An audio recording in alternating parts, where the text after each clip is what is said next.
Hello guys, कैसे हैं आप लोग। आज से अच्छे होंगे, आप लोगों की पढ़ाई अच्छी चली होगी। आप सब लोगों का एक बार फिर से आपके अपने ऑनलाइन प्लेटफॉर्म प्रयाग एकेडमी में बहुत बहुत स्वागत है। आज हम लोग उपस्थित हुए हैं CUET जो एंट्रेंस एग्जामिनेशन है 2025 का, इससे GS से संबंधित, GK से संबंधित इकोनॉमिक्स यानी कि अर्थशास्त्र के प्रश्नों को लेकर के, जिसमें कि अर्थव्यवस्था से संबंधित और जनगणना से संबंधित भी कुछ प्रश्न होंगे। तो हम लोग शुरू करें इससे पहले आप लोगों से रिक्वेस्ट है कि चैनल में नए हैं या चैनल को अभी तक सब्सक्राइब नहीं किए हैं तो ज़रूर सब्सक्राइब कीजिए। अपने ग्रुप्स में इसे शेयर भी कर सकते हैं, जिससे कि हम लोगों के साथ और भी लोग जुड़ना चाहें तो जुड़ सकते हैं। तो शुरू करते हैं। पहला प्रश्न हमारा है, भारतीय अर्थव्यवस्था को किस रूप में व्यक्त किया जा सकता है। ये हिंदी में है, लेकिन जो टर्मिनोलॉजी है मैं इंग्लिश में भी ट्रांसलेट करूँगा। तो आप लोग जो इंग्लिश वाले हैं तो थोड़ा सा आप लोग ध्यान दीजिएगा, तो आप लोगों को भी साथ में इसमें होता चला जाएगा। जो क्वेश्चन है उन्हें समझिएगा। इसमें बोल रहा है कि जो इंडियन इकोनॉमी है उसे इनमें से किस फॉर्म में जाना जाता है, तो उसे मिक्स इकोनॉमिक्स के नाम से जाना जाता है। मिक्स इकोनॉमी है, मिश्रित अर्थव्यवस्था के। तो भारत को मिश्रित अर्थव्यवस्था भारत की है। मिश्रित अर्थव्यवस्था का अर्थ क्या है, यानी कि बोल रहा है कि जो मिक्स्ड इकोनॉमी है उसकी मीनिंग क्या है, मिक्स्ड इकोनॉमी कहाँ किसे कहा जाता है। ठीक है, तो इसमें जहाँ पर क्या होता है, सार्वजनिक और निजी क्षेत्र दोनों का सहअस्तित्व होता है। कहने का मतलब है जहाँ पर पब्लिक इंटरप्राइजेस और उसके साथ में प्राइवेट इंटरप्राइजेस दोनों हों, ठीक है, उसे कहा जाता है मिश्रित अर्थव्यवस्था। ठीक है, मिक्स इकोनॉमी। तो इसमें जो पब्लिक होता है, पब्लिक का मतलब है जैसे रेलवे है, डाकघर है, ITI है, ठीक है, जहाँ पर ITI करते भी हैं बच्चे, और ITI जो इंडियन टेलीफोन इंडस्ट्रीज़, इसी तरह से कई हैं, भेल हैं, ये सब जो हैं ONGC हैं, ये सब पब्लिक के अंतर्गत आती है। और प्राइवेट तो आप लोग जानते हैं जो व्यक्तिगत हाथों में होता है, तो ये इसी के अंदर दोनों, जहाँ पर दोनों होते हैं उसे मिक्स इकोनॉमी कहा जाता है। आर्थिक विकास की दृष्टि से भारत क्या है, ठीक है, यानी कि हम किसकी बात करें, इकोनॉमिक डेवलपमेंट, तो इसके बेस पर इंडिया क्या है, डेवलप्ड कंट्री है या डेवलपिंग कंट्री है या लीस्ट डेवलप्ड है या सेमी डेवलप्ड है। तो भारत क्या है, विकासशील है, ठीक है, डेवलपिंग कंट्री है। ओके, उत्तर हो जाएगा हमारा बी। बंद अर्थव्यवस्था का तात्पर्य क्या होता है। बंद अर्थव्यवस्था यानी क्लोज इकोनॉमी का मतलब होता है कि आयात और निर्यात, यानी ना तो हम कोई चीज़ बाहर भेजते हैं और ना बाहर से मंगवाते हैं, यानी अपने मार्केट को बंद कर देना सभी के लिए, मतलब कोई एंट्री ना हो मार्केट में, उसे बंद अर्थव्यवस्था कहा जाता है। भारत में 1991 तक लगभग जो है ना क्लोज इकोनॉमी ही थी, ठीक है, क्लोज इकोनॉमी ही थी, बंद अर्थव्यवस्था थी। उतना ज़्यादा नहीं था, व्यापार तो था लेकिन उतना ज़्यादा नहीं था। जब पूरी तरह से खोल दिया जाए, सभी चीज़ें खोल दी जाए, ठीक है, तो उसे बोला जाता है, ठीक है, उसे ओपन इकोनॉमी कहा जाता है। कि जैसे अब रेलवे में भी जो है प्राइवेट पार्टनरशिप आ गया, बैंकिंग में नहीं, बैंकिंग में भी आ गया है, प्राइवेट बैंक हम लोग देखते हैं, ठीक है।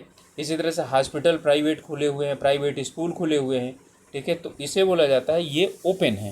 ओके, तो जहाँ पर क्या होता है, बंद अर्थव्यवस्था का मतलब है कि इसमें दोनों दिया हुआ है, ठीक है, एक्सपोर्ट और इम्पोर्ट दोनों बंद हो, ठीक है, या जो यानी कि कैपिटल है वो क्या हो, वो कंट्रोल्ड हो, और जो है ना, या तो इनमें आयात या निर्यात दोनों में से क्या चीज़ हो, अलग अलग बंद हो। तो यहाँ पर क्या होता है, मैंने बताया, ठीक है, ban of import and export, आयात और निर्यात की जो है क्या होना, बंद होना। भारतीय अर्थव्यवस्था के पिछड़ेपन का सबसे बड़ा कारण क्या चीज़, ठीक है, परंपरागत ट्रेडिशनल एग्रीकल्चर, बिल्कुल सही है। विशाल जनसंख्या, ठीक है, यानी कि पॉपुलेशन, और उद्योगों का अल्प विकास, ठीक है, तो यहाँ पर क्या चीज़ है, बहुत कम विकसित हुआ है, डेवलप्ड हुआ है, ठीक है, कौन जो है, इंडस्ट्रीज़। तो ये सभी इसके क्या हैं, कारण हैं। ओके, आर्थिक विकास का तात्पर्य क्या है, ठीक है।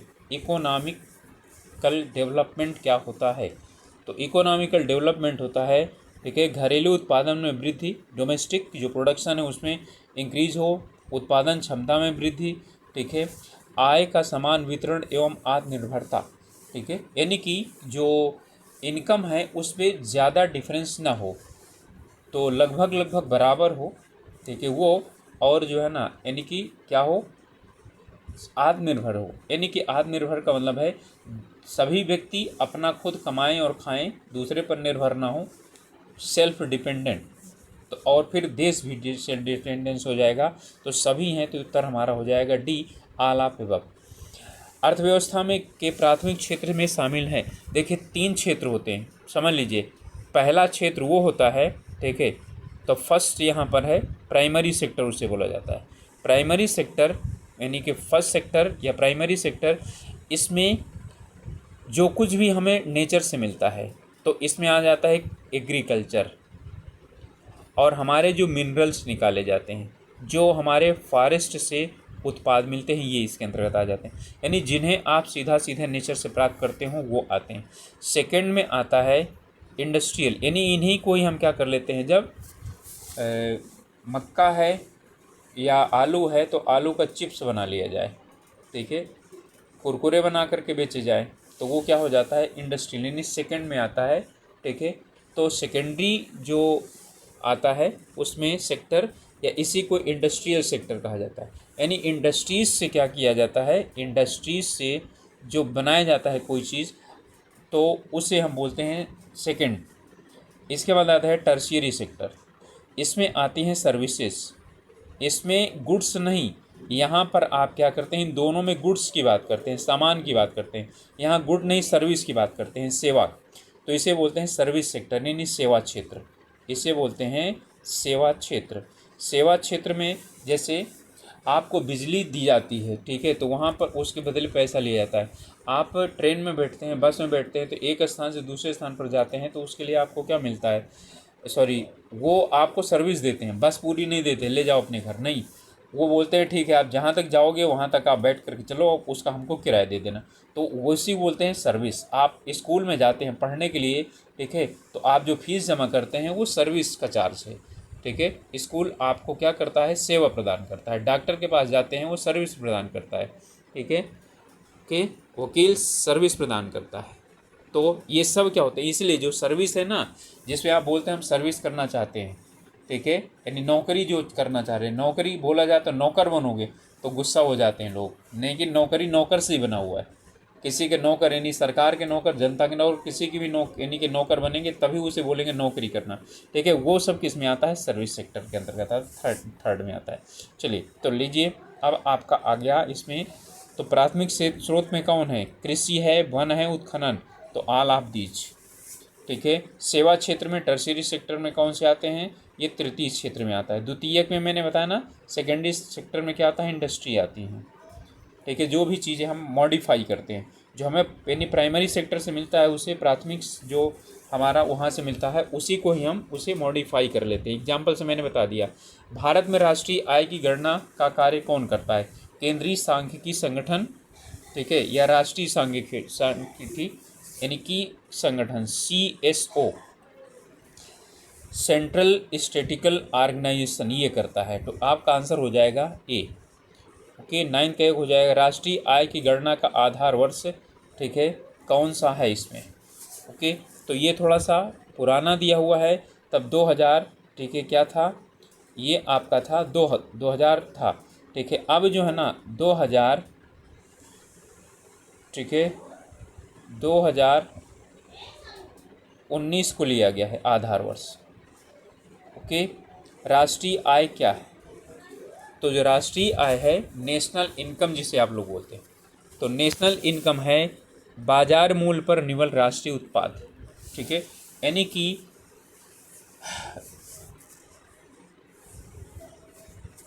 National production on the basis of market value, ठीक है, उसे क्या कहा जाता है, उसे बोला जाता है राष्ट्रीय आय। भारत की राष्ट्रीय आय में सर्वाधिक योगदान किसका है, प्राथमिक क्षेत्र, द्वितीयक क्षेत्र, तृतीयक क्षेत्र। तो इसका उत्तर हो जाएगा तृतीयक क्षेत्र। पहले कभी प्राथमिक क्षेत्र का था जब भारत स्वतंत्र हुआ था तब। अब जो है ना सभी लोग क्या करते हैं, हर कोई मतलब सर्विस ही देने पर तुल गया है। ठीक है, कोई वस्तुएं नहीं देते हैं, सेवा का सबसे ज़्यादा लोग क्या करते हैं, उपयोग करते हैं। सर्विस यानी कि उसमें वस्तुओं में सिर्फ वही रहेगा, खाने पीने की और जो है ना वस्तुओं का उसमें सर्विस जो है ना, इसलिए इसी आधार पर जीएसटी लाया गया, गुड्स एंड सर्विसेज टैक्स, यानी सर्विस पर भी टैक्स लगा दिया सरकार ने। ओके, तो भारत की राष्ट्रीय आय का सर्वप्रथम अनुमान किसने लगाया था? तो सबसे पहले भारतीय राष्ट्र यानी कि इसका अनुमान लगाया था दादा भाई नेहरूजी ने अंग्रेजों के समय में। ठीक है, प्रेडिक्शन किया था दादा भाई नेहरूजी ने। वर्तमान में भारत की, और जिस बच्चे को मालूम हो तो कमेंट में ज़रूर बताइएगा कि दादा भाई नेहरूजी ने उस समय, ठीक है, 1936 में कितनी जो है ना आय प्रति व्यक्ति की बताई थी। ठीक है, पर कैपिटा इनकम क्या, तो राष्ट्रीय आय जो है वो नेशनल इनकम और पर कैपिटा आय, ठीक है, बताई जाती है, प्रति व्यक्ति आय। वर्तमान में भारत की राष्ट्रीय आय में सर्वाधिक योगदान किस क्षेत्र का है? ठीक है, तो कृषि का, उद्योग का, सेवा का या अवस्थापना का? ठीक है, तो हमारा उत्तर हो जाएगा बी, सेवा क्षेत्र का। इंडिया विजन 2020, ये इंडिया विजन 2020 ये किनका था? कलाम साहब का था। ठीक है, तो इनका ही यानी कि दिया गया ये विजन था, जिसमें ये कहा गया था योजना आयोग को भारत को 2020 ईस्वी तक विकसित राष्ट्र बनाने के लिए तैयार किया जाना था। ठीक है, जो प्लानिंग कमीशन था, प्लानिंग कमीशन अब ख़त्म हो गया। ठीक है, तो उसको कहा गया था कि आप कुछ ऐसी प्लानिंग बनाइए जिससे कि इंडिया क्या हो, 2020 तक विकसित हो जाए, विकसित जो है ना देश में आ जाए, डेवलप्ड कंट्री में आ जाए। ओके, तो अब क्या लिया गया है? अब विजन 2047 लिया गया है।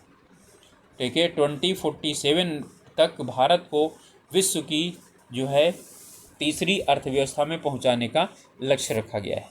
ओके, चलिए, भारत में बेरोजगारी के आंकड़े कौन तैयार करता है? तो बेरोजगारी के आंकड़े तैयार करता है राष्ट्रीय नमूना सर्वेक्षण संगठन। ठीक है, तो ये है आपका नेशनल सैम्पलिंग सर्वे ऑर्गेनाइजेशन। ठीक है, नेशनल सैम्पलिंग सर्वे ऑर्गेनाइजेशन, NSSO फुल फॉर्म भी पूछा जा सकता है, इसलिए आप लोग हिंदी मीडियम वाले भी नोट कर लीजिएगा जिनको नहीं मालूम है। भारत में बेरोजगारी की किस्म किस किस्म की पाई जाती है? भारत में जो सबसे ज़्यादा जो बेरोजगारी पाई जाती है, ठीक है, वो संरचनात्मक बेरोजगारी पाई जाती है। ओके, संरचनात्मक बेरोजगारी पाई जाती है। इसके बाद भारत के ग्रामीण क्षेत्रों में पाई जाने वाली बेरोजगारी कौन सी है? ठीक है, तो वो क्या चीज़ है? छुपी हुई प्रच्छन्न बेरोजगारी। ओके, तो ये जो है प्रच्छन्न बेरोजगारी होती है कि उसका उत्पादन में नहीं, एक जो जितने लोग लगने चाहिए उतने लोग यानी उस काम को उससे ज़्यादा लोग लग कर करते हैं।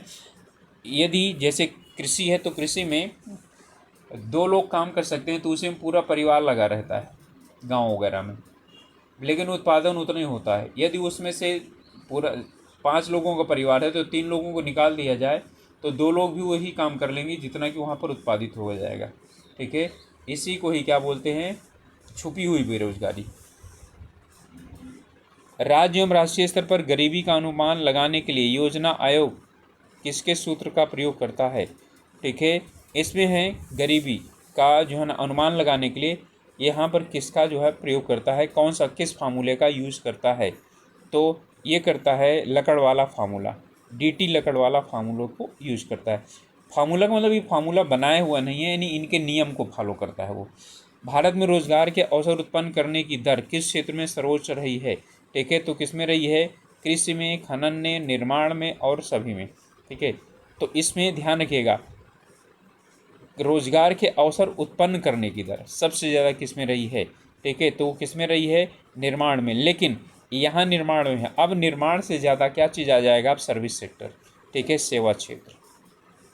ओके, तो आज सेवा क्षेत्र में सबसे ज़्यादा है, यहाँ सेवा है नहीं तो निर्माण ही लिया जाएगा, सर्विस सेक्टर। अंत्योदय कार्यक्रम का उद्देश्य क्या था? ठीक है, इंग्लिश में भी इसका अंत्योदय ही है ना, इसका था गरीबों में सर्वाधिक गरीबों की मदद करना, यानी कि जो गरीबी की रेखा के नीचे हैं, पावर्टी बिलो लाइन के में हैं जो लोग, उनको क्या करना, उनको मदद करना सरकार की, ठीक है, वो ये था। उनके लिए रोज़गार वगैरह या जो है वो उपलब्ध कराना, राशन सस्ते दामों पर। कुटीर ज्योति योजना का संबंध किससे है?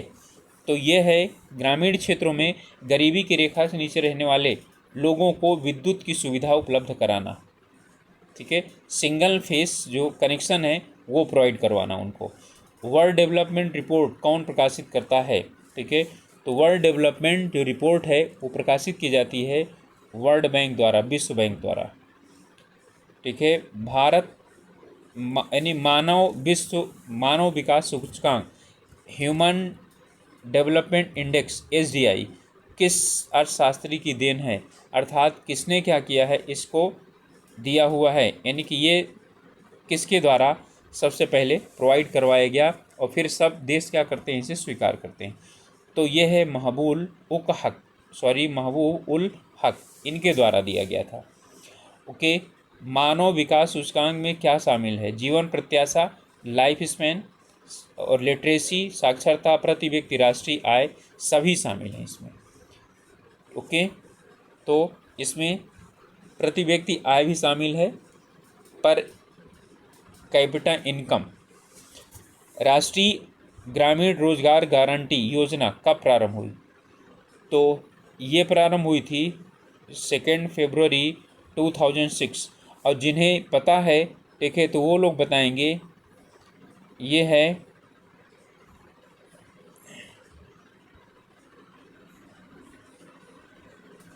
मनरेगा कब प्रारंभ हुआ? मनरेगा कब प्रारंभ हुआ था? भारत में मानव विकास रिपोर्ट जारी करने वाला पहला राज्य कौन सा है? तो ये जो है गोवा, सबसे पहले गोवा ने मानव विकास अपना रिपोर्ट प्रारंभ किया था। भारत निर्माण योजना क्या है?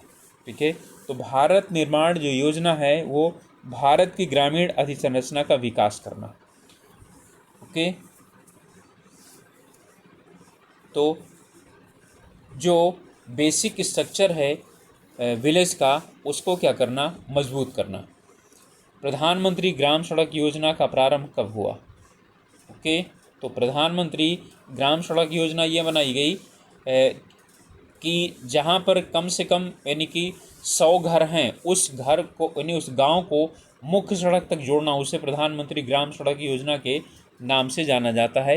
ये पूर्व प्रधानमंत्री अटल बिहारी वाजपेयी द्वारा जारी, यानी कि ये योजना चालू की गई थी। ठीक है, तो 25 दिसंबर 2000 से, ठीक है, 25 दिसंबर को उनका जन्मदिन भी होता है। राजीव गांधी श्रमिक कल्याण योजना का प्रारंभ की गई कि, तो ये प्रारंभ हुआ था 1 अप्रैल 2005 से। भारत में योजना निर्माण का उद्देश्य क्या है? ठीक है, अब तो योजना निर्माण खत्म हो गया। राष्ट्रीय आय में वृद्धि, आय में संपत्ति में असमानताओं को घटाना, निर्धनता उन्मूलन और इनमें से सभी। ठीक है, तो ये क्या है, ऑल ऑफ द कि पंचवर्षीय योजना बनाने की जिम्मेदारी किसकी है? तो पंचवर्षीय योजना कौन बनाता था? प्लानिंग कमीशन, योजना आयोग। ठीक है, 1950 में इसकी स्थापना हुई थी। ठीक है, अब ये 1915 में ये ख़त्म हो गया। पंचवर्षीय योजना का अंतिम प्रारूप कौन अनुमोदित करता है? ठीक है, तो इसमें अभी भी वो क्या है, अभी भी वो संस्था बाकी है।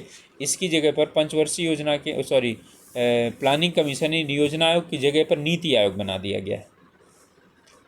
ओके, तो राष्ट्रीय विकास परिषद NDC, नेशनल डेवलपमेंट काउंसिल, ये क्या करती है?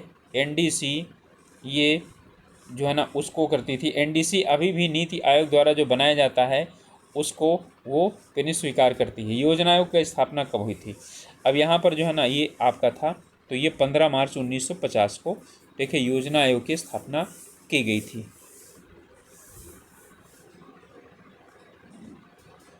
योजना आयोग का पदेन अध्यक्ष प्रधानमंत्री होता है। नीति आयोग का भी जो है ना वो पदेन अध्यक्ष प्रधानमंत्री ही होता है। भारत में योजना आयोग की स्थापना कब की गई, किसके द्वारा की गई? संसद के द्वारा एक अधिनियम बना करके, या केंद्रीय मंत्रिमंडल के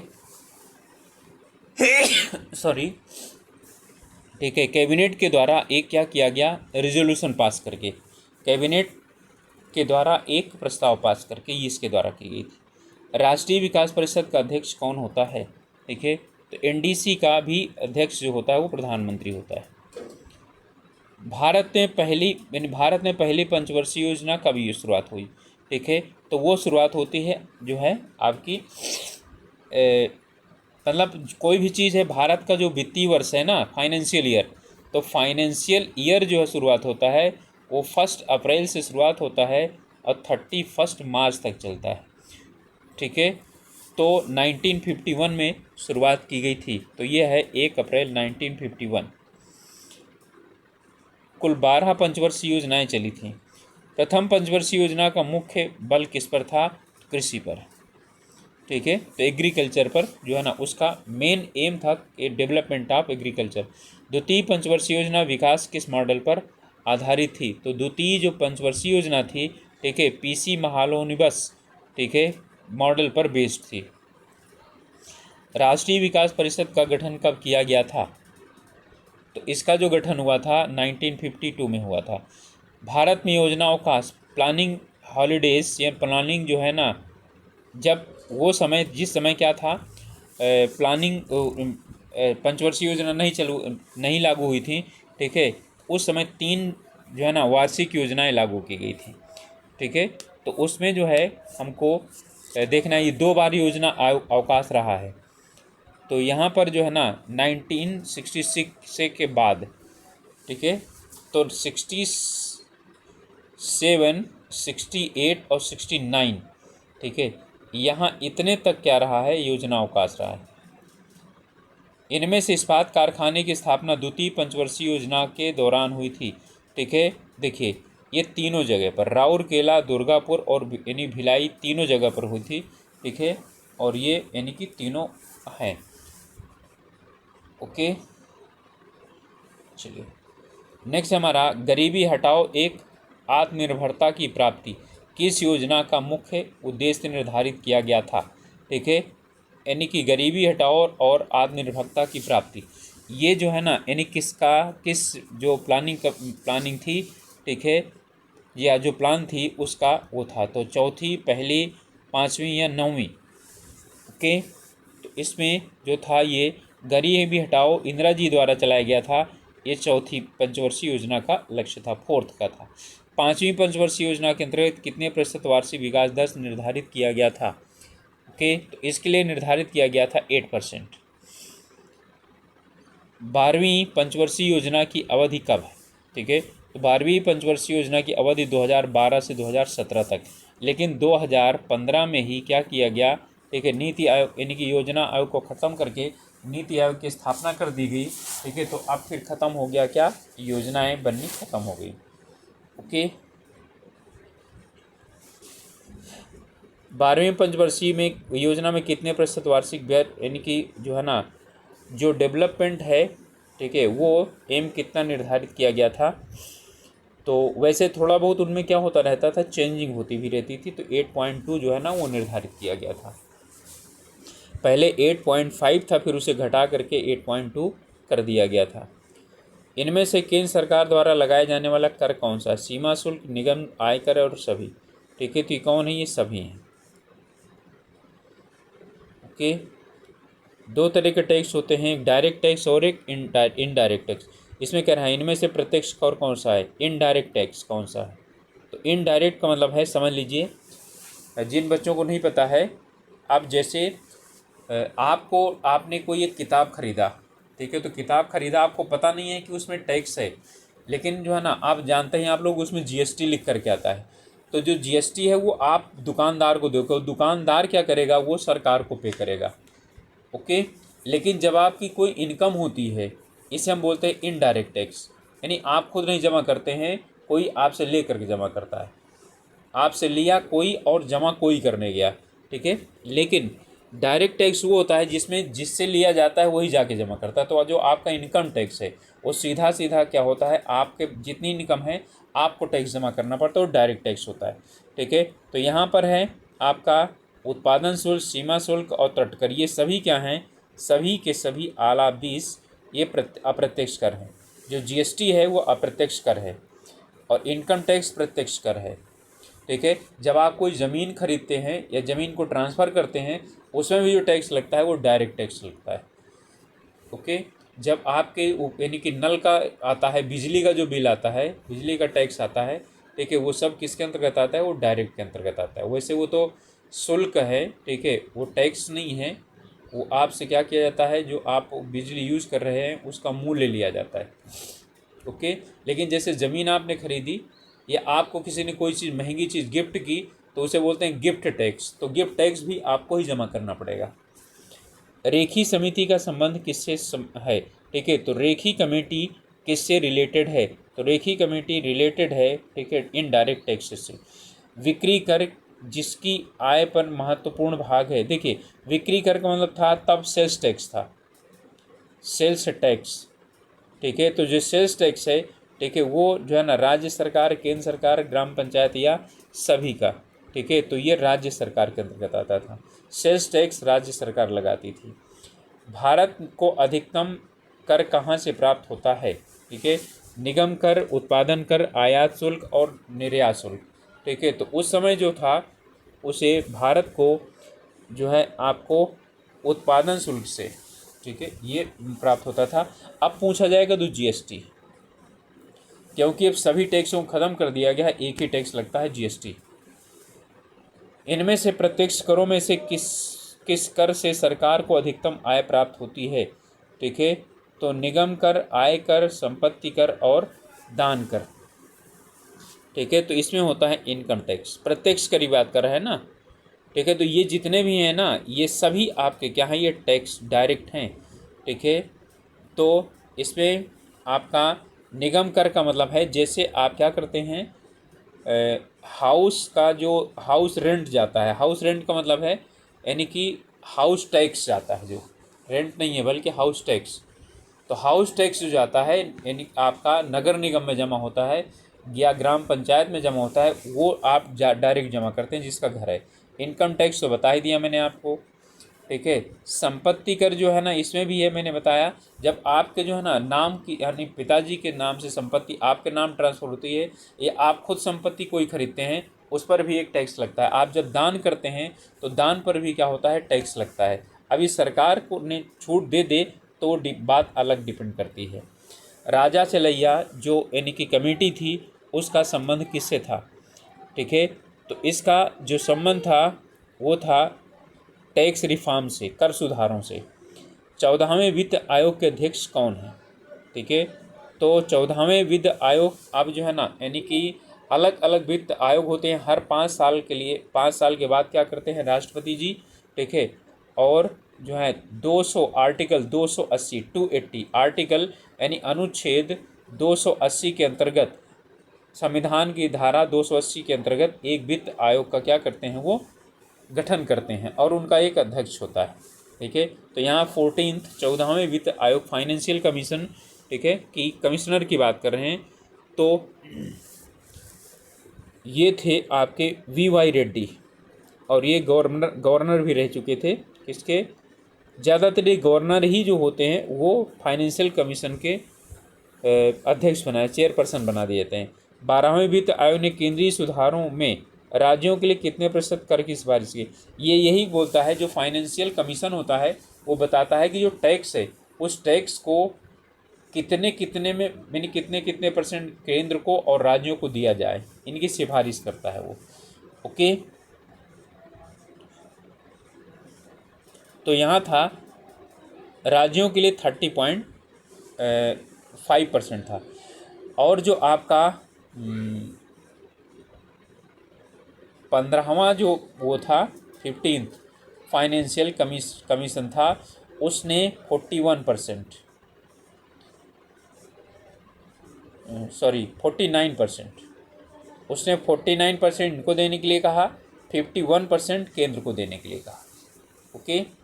वैट पहले वैल्यू एडेड टैक्स था, ठीक है। तो वैट क्या था, प्रत्यक्ष कर है या अप्रत्यक्ष कर, ठीक है। वैट को ये हटा कर क्या किया गया, उसी की जगह पर ये आपका जीएसटी लागू हुआ था, ओके। तो ये जो है ना वैट जो है वो प्रत्यक्ष कर था, डायरेक्ट टैक्स था। भारत में वैट कब से लागू हुआ, ठीक है। अब वैट की जगह जीएसटी पूछा जाएगा, ठीक है। तो 1 जुलाई और 2000 कब से लागू हुआ है, ठीक है। ये आप लोग ज़रूर नोट कर लीजिएगा कि जीएसटी कब से लागू हुआ है। ये जीएस में क्वेश्चन क्या किया जा सकता है, पूछा जा सकता है। तो जो वैट लागू हुआ था वो था हमारा 1 अप्रैल 2005 से। भारत की विधि मुद्रा कौन सी है, तो भारत की विधि मुद्रा है एक रुपये, यानी भारत की जो मुद्रा जो चलती है वो उसे रुपये कहा जाता है, ठीक है। यूरोपियन देशों में चलती है, डॉलर किस में चलती है, वो डॉलर जो चलता है अमेरिका में, इस पाउंड स्टर्लिंग जो चलता है वो ब्रिटेन में। सरकार द्वारा पुरानी मुद्रा को समाप्त करके नई मुद्रा चलाना, ठीक है, उसे क्या कहा जाता है, तो उसे बोला जाता है पुरानी मुद्रा को ख़त्म किया जाए और नई मुद्रा को चलाया जाए, ठीक है, तो उसे बोला जाता है विमुद्रीकरण। वह अवस्था जिसमें मुद्रा का मूल्य गिर जाता है और कीमतें बढ़ जाती हैं, ठीक है, वो क्या कहा जाता है, उसे बोलते हैं मुद्रास्फीति।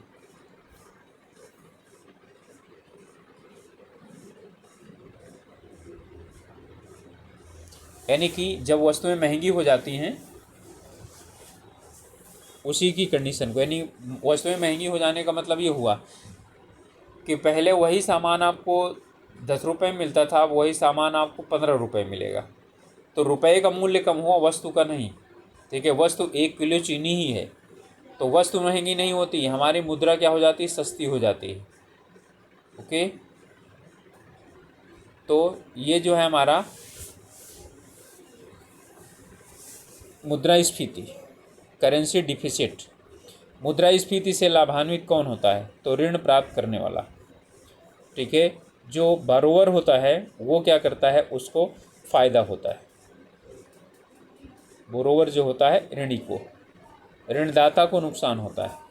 बैंकों को नुकसान होगा, जो बैंकों से जिसने कर्ज लिया हुआ है, ठीक है, उसे क्या होगा, फ़ायदा होता है। अब तक भारत में रुपए में कितनी बार अवमूल्यन हो चुका, अवमूल्यन का मतलब है मूल्य गिरा देना, ठीक है, यानी उसका मूल्य जो है ना वो कम कर देना। तो भारत में अब तक जो मूल्य हैं, ठीक है, वो 3 बार क्या किया गया है, अवमूल्यन किया गया। भारत के केंद्रीय बैंक कौन है, सेंट्रल बैंक कौन सा है, तो रिजर्व बैंक ऑफ इंडिया है। सेंट्रल बैंक ऑफ इंडिया नहीं, रिजर्व बैंक, यानी कि केंद्र का जो बैंक है, सरकार का जो बैंक है, बैंकों का बैंक है, ठीक है, वो रिजर्व बैंक है।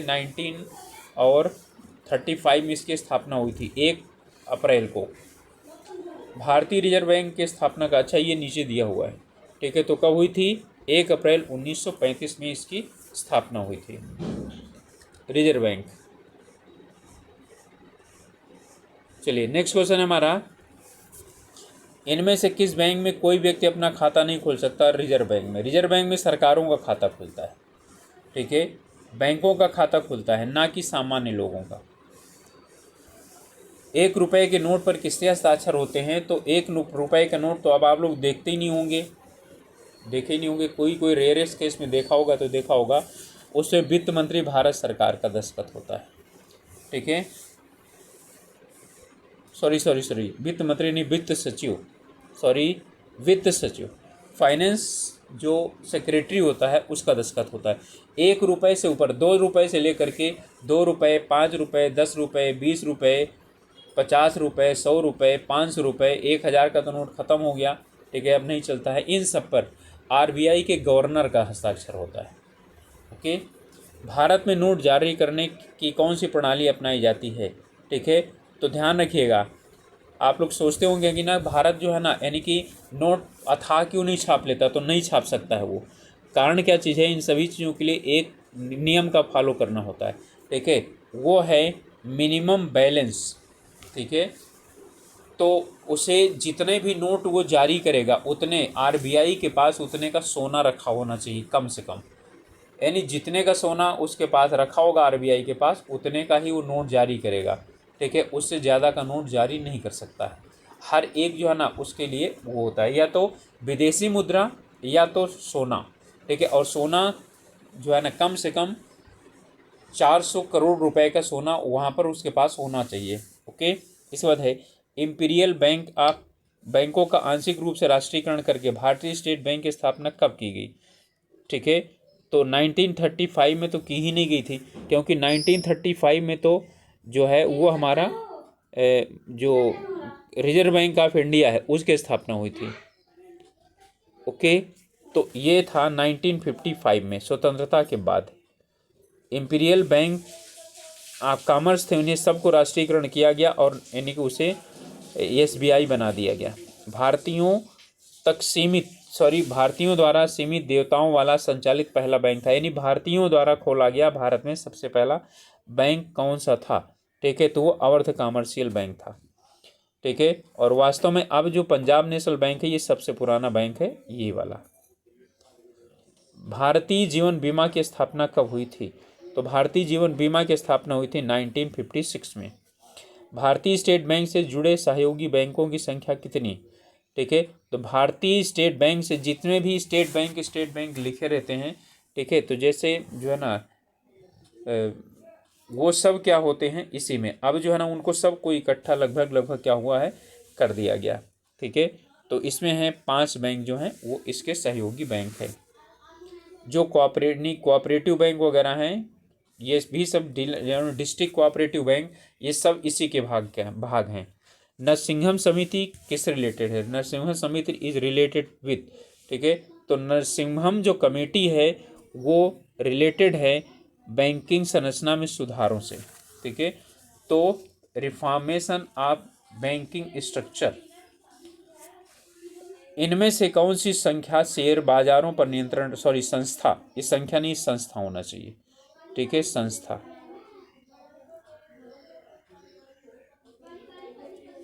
शेयर बाजारों पर नियंत्रण रखती है। ठीक है, तो शेयर बाजारों पर जो नियंत्रण रखती है वो सेबी है। देश में कृषि एवं ग्रामीण विकास हेतु वित्त सुविधा उपलब्ध कराने वाली सर्वोच्च संस्था कौन सी है? तो इसमें जो है ना सर्वोच्च जो संस्था है वो है हमारी, ठीक है, नाबार्ड, क्षेत्रीय ग्रामीण बैंक, भूमि विकास बैंक या सहकारी बैंक। ठीक है, यहाँ पर कह रहा है कृषि। ठीक है, जो कृषि है, ठीक है, उसके लिए जो कौन करता है वो देता है नाबार्ड। ओके, इसके बाद है नाबार्ड की स्थापना कब की गई थी? नेशनल बैंक फॉर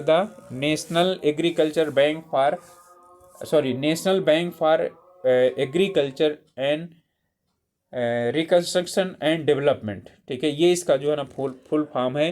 ठीक है, तो ये जो है ना वो माना जाता है, ठीक है, कि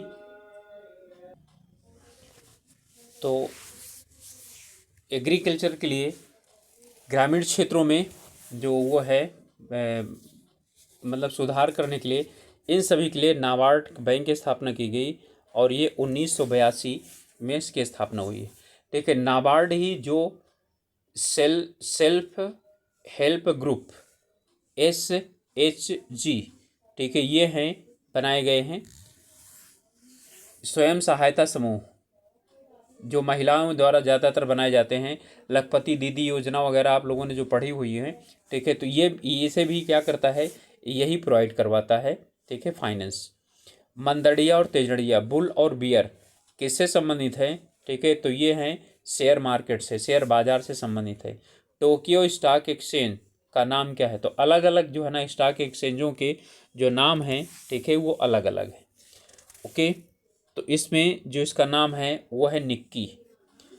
ठीक है, उसका नाम निक्की है।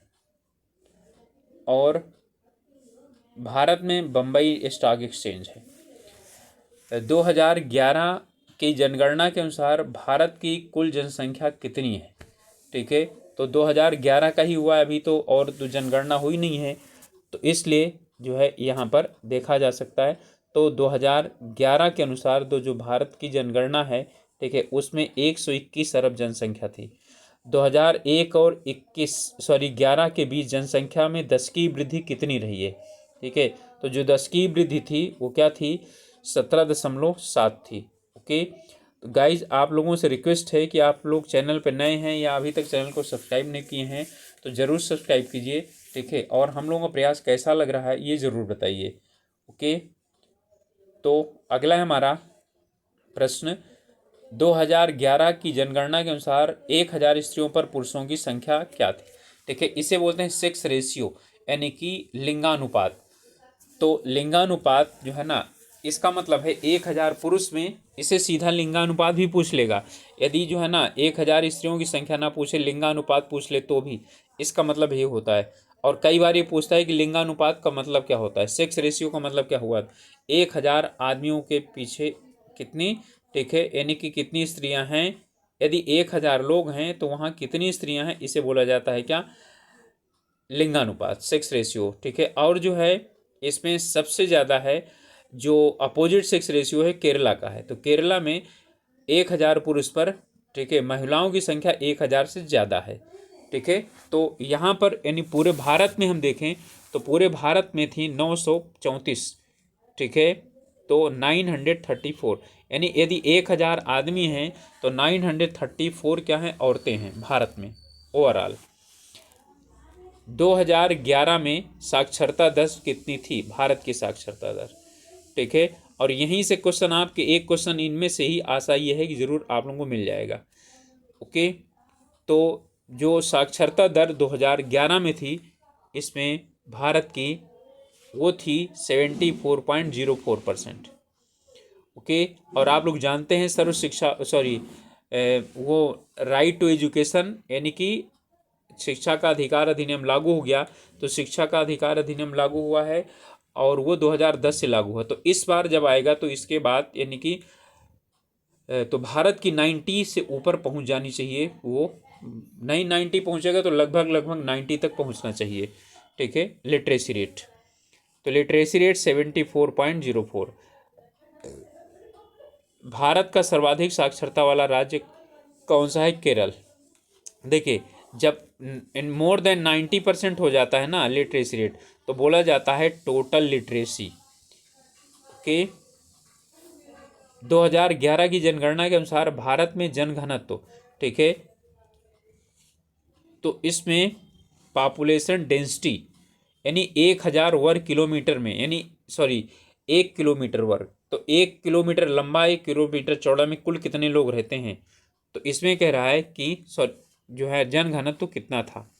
तो पूरे भारत की जनसंख्या में आपका जो भारत का एरिया है उसे डिवाइड कर दीजिए, तो वो जो मिलेगा वो आपका आएगा 382, यानी कि 1 वर्ग किलोमीटर में 382 लोग निवास करते हैं। निम्नलिखित में से किस राज्य में सर्वाधिक अनुसूचित जनजातियां, अनुसूचित जनजातियों की बात कर रहा है, अनुसूचित जाति की नहीं। तो अनुसूचित जनजातियां सबसे ज़्यादा कहाँ पर निवास करती हैं, ठीक है। तो अनुसूचित जनजातियां जो निवास करती हैं, ठीक है, वो है मध्य प्रदेश, ठीक है। और अनुसूचित जातियां जो है वो है उत्तर प्रदेश। अनुसूचित जातियां सबसे ज़्यादा उत्तर प्रदेश में निवास करती हैं, ओके।